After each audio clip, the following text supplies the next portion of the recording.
योग वशिष्ठ महारामायण के मुमुक्षु व्यवहार प्रकरण का यह दिव्य सत्संग उन साधकों के लिए है जिनके भीतर यह मौन प्रश्न उठता है कि जीवन का सत्य क्या है, आत्मा क्या है, और वह बिंदु कौन सा है जहां मन की सारी दौड़ समाप्त हो जाती है।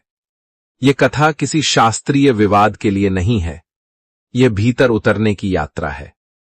यह उन लोगों के लिए है जो बहुत कुछ पा लेने के बाद भी भीतर से थके हुए हैं, जिनका मन शब्दों से नहीं भरता, जिनकी आत्मा अनुभव की पुकार करती है।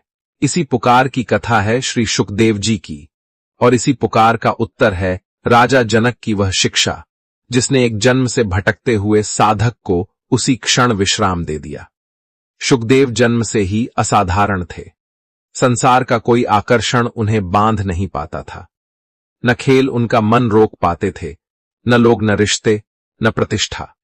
बालक होते हुए भी उनके भीतर एक गहरी गंभीरता थी, जैसे वे जीवन को बहुत पहले ही देख चुके हों। उनके पिता महर्षि व्यास, जिनकी वाणी से वेद, उपनिषद और पुराण प्रकट हुए, वे बार बार उन्हें आत्मा और ब्रह्म का उपदेश देते, लेकिन शुकदेव का मन उन शब्दों में टिकता नहीं था। वे आदर से सुनते थे, पर भीतर कोई ठहराव नहीं आता था। वे कहते थे कि जो सत्य केवल सुना जाए पर भीतर अनुभव न बने, वह मेरी मुक्ति का कारण कैसे बन सकता है। यदि आत्मा है तो मुझे वह मेरी ही चेतना में दिखाई देनी चाहिए। यदि ब्रह्म सत्य है तो वह मेरे ही भीतर प्रकट होना चाहिए। मैं किसी परंपरा के नाम पर सत्य को स्वीकार नहीं कर सकता। यह विरोध किसी अहंकार से नहीं था, यह भीतर की तीव्र प्यास से जन्मा था। शुकदेव उधार का ज्ञान नहीं चाहते थे, वे प्रत्यक्ष अनुभव चाहते थे। वे रातों को जागते रहते, भीतर उतरने का प्रयास करते, पर मन जैसे किसी धुंध में फंसा रहता। पिता कहते कि शांति में सत्य मिलेगा, और शुकदेव कहते कि जब तक भीतर शांति नहीं उतरती, तब तक सत्य भी नहीं उतर सकता। अंत में एक दिन उन्होंने निर्णय लिया कि अब वे कहीं बाहर जाएंगे, क्योंकि जिस सत्य की खोज वे भीतर कर रहे हैं, वह उन्हें अभी तक नहीं मिला। और वे बिना किसी वस्तु के, बिना किसी आसक्ति के सत्य की खोज में निकल पड़े। वे ऋषियों के पास गए, योगियों के पास गए, तपस्वियों के पास बैठे। किसी ने कहा जगत मिथ्या है, किसी ने कहा मन को मारो, किसी ने कहा देह छोड़ दो, किसी ने कहा ध्यान करो। शुकदेव सब सुनते थे, पर कहते थे कि यह सब विचार हैं, अनुभव नहीं। मुझे वह चाहिए जो भीतर से फूटे। उनकी खोज उन्हें अंततः मिथिला ले आई, जहां उन्हें बताया गया कि राजा जनक ब्रह्मज्ञानी है। उन्हें यह बात असंभव सी लगी कि जो सिंहासन पर बैठा है वह मुक्त कैसे हो सकता है। पर भीतर किसी ने कहा कि सत्य किसी वेश में बंधता नहीं, जाकर देखो। और वे मिथिला पहुंचे। शरीर पर धूल थी, पैरों में थकान थी, पर आंखों में सत्य की आग जल रही थी। जनक ने उन्हें देखा और उसी क्षण समझ गए कि यह कोई साधारण युवक नहीं है। यह भटक रहा है, पर इसकी भटकन में खोज की सच्चाई है। शुकदेव ने बिना किसी भूमिका के प्रश्न किया कि आप कहते हैं आप मुक्त हैं, जबकि आपके पास राज्य, धन, परिवार और भोग सब कुछ है। फिर आप मुक्त कैसे हो सकते हैं? जनक मुस्कराए और बोले कि जिसे बाहरी वस्तुएं बांधती हैं, वही बंधा होता है। जिसे भीतर की शांति छू लेती है, उसे 1000 राज्य भी बांध नहीं सकते। मेरे पास सब कुछ है, पर मैं किसी के पास नहीं हूं। इन शब्दों ने शुकदेव के भीतर पहली बार हलचल पैदा। जनक ने आगे कहा कि तुम सत्य को विचार से पाना चाहते हो, और यही तुम्हारी सबसे बड़ी रुकावट है। विचार केवल घेरता है, अनुभव मुक्त करता है। सत्य वहां है जहां विचार गिर जाते हैं, जहां मन चुप हो जाता है। तुम जिसे खोज रहे हो, वही खोजने वाले में छिपा बैठा है। यह सुनते ही शुकदेव के भीतर वर्षों से जमी हुई कठोरता जैसे पिघलने लगी। पहली बार उन्हें लगा कि दौड़ कुछ धीमी हुई है। पहली बार उन्हें लगा कि अब कहीं जाने की कोई आवश्यकता नहीं है। जनक ने कहा कि जब तक मैं जानना चाहता हूं बना रहेगा, तब तक जानने वाला और सत्य अलग बने रहेंगे, और जहां दो हैं वहां मुक्ति नहीं हो सकती।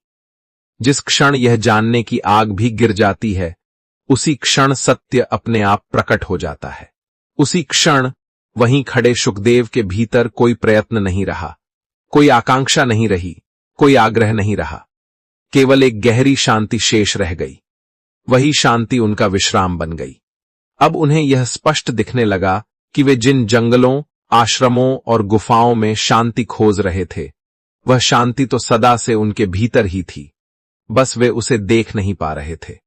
जनक ने कहा कि अब तुम्हें किसी दर्शन में विश्वास करने की आवश्यकता नहीं है, क्योंकि अब सत्य तुम्हारे अनुभव में उतर चुका है। अब तुम जहां भी जाओगे वहीं मुक्त रहोगे। और यही क्षण था जब सुखदेव को विश्राम प्राप्त हुआ। बाहर कुछ नहीं बदला था, पर भीतर सब कुछ बदल चुका था। अब इस सत्संग को वहीं से आगे बहने दें, जहां सुखदेव के हृदय में वह पहली करुण गुरुत्वपूर्ण शांति उतरी थी। उनके भीतर जो आकुलता वर्षों से लहरों की तरह उठती रही थी, वह पहली बार थमने लगी थी। बाहर कोई चमत्कार नहीं हुआ था, पर भीतर पहली बार उन्हें ऐसा लगा जैसे चेतना की धरती पर कोई मौन सूर्य उग आया हो। जनक ने उन्हें गुरु की तरह उपदेश नहीं दिया, बल्कि दर्पण की तरह उनके भीतर वही दिखा दिया जो वे स्वयं नहीं देख पा रहे थे। और यही सच्चे गुरु का स्वरूप होता है, जो कुछ भी देता नहीं, केवल दिखा देता है। सुखदेव ने जनक से पूछा कि जब सत्य पहले से भीतर था, तो मैं उसे इतने वर्षों तक क्यों नहीं देख पाया? जनक ने शांत स्वर में कहा कि जिस दिन तुमने खोज शुरू की, उसी दिन खोजी पैदा हो गया, और जब तक खोजी रहता है, तब तक सत्य छिपा रहता है। तुमने सत्य को अनुभव करने की जगह पकड़ने की कोशिश की, और पकड़ में आने वाली कोई वस्तु सत्य हो ही नहीं सकती।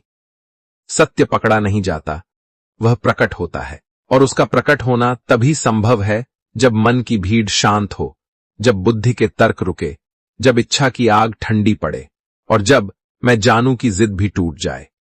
जिस क्षण मन खाली होता है, उसी क्षण आत्मा भर उठती है। सुखदेव चुपचाप सुनते रहे।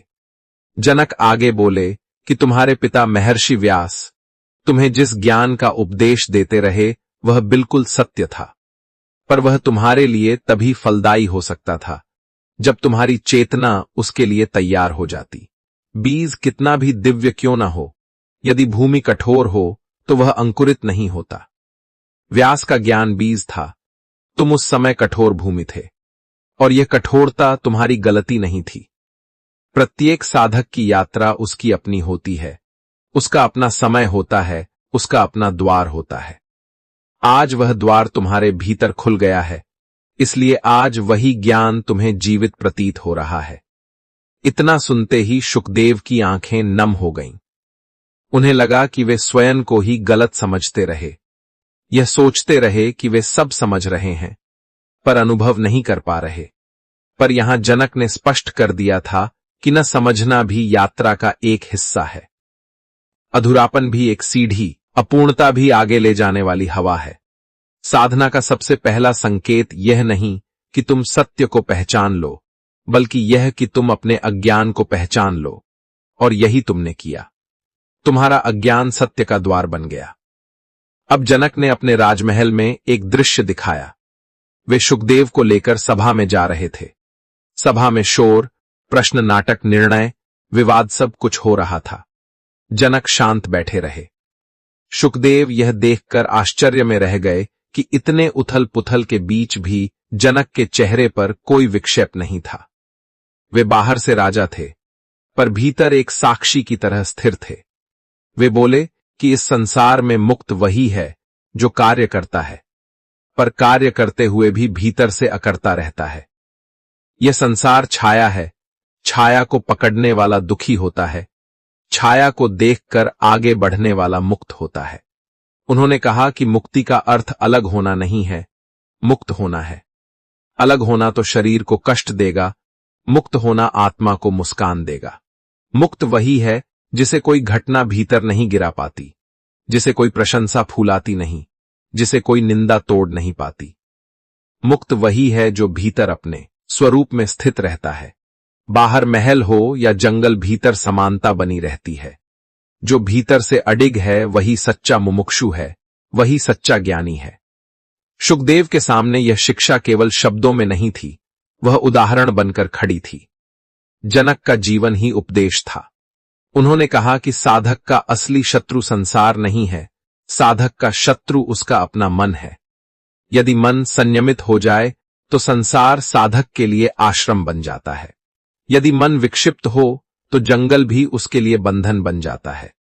इसलिए पहले मन को देखो, मन को समझो, मन को साधो। मन साध गया तो देह, संसार और परिस्थिति सभी अपने आप साध जाते हैं। अब शुकदेव की देह में कंपन होने लगा, जैसे भीतर कोई गांठ खुल रही हो। उन्होंने पूछा कि क्या अब मैं सत्य के निकट हूं? जनक बोले कि निकट और दूर का भेद मन बनाता है। आत्मा न निकट है न दूर, वह तो तुम्हारी ही चेतना है। जिस क्षण तुम चेतना में टिकते हो उसी क्षण सत्य प्रकट होता है, और अभी इसी क्षण तुम्हारी चेतना स्थिर है, इसलिए तुम सत्य के भीतर ही हो। शुकदेव के भीतर एक गहरी शांति उतरती चली गई। वर्षों की खोज आज अनुभव में बदल गई थी। वे जनक के चरणों में गिरे, पर जनक ने उन्हें उठाकर कहा कि जिस सत्य को तुमने पाया है वह मेरा दिया हुआ नहीं है, वह तुम्हारा ही था। मैंने तुम्हें केवल दिखाया। ज्ञानी वह नहीं जो दूसरों को ज्ञान दे, ज्ञानी वह है जो दूसरों में छिपे ज्ञान को जगाए। अब शुकदेव के लिए कोई प्रश्न नहीं बचा था, कोई संशय नहीं था, कोई जिज्ञासा नहीं थी। मन की सारी लहरें शांत हो चुकी थीं। भीतर एक असीम सागर खड़ा था।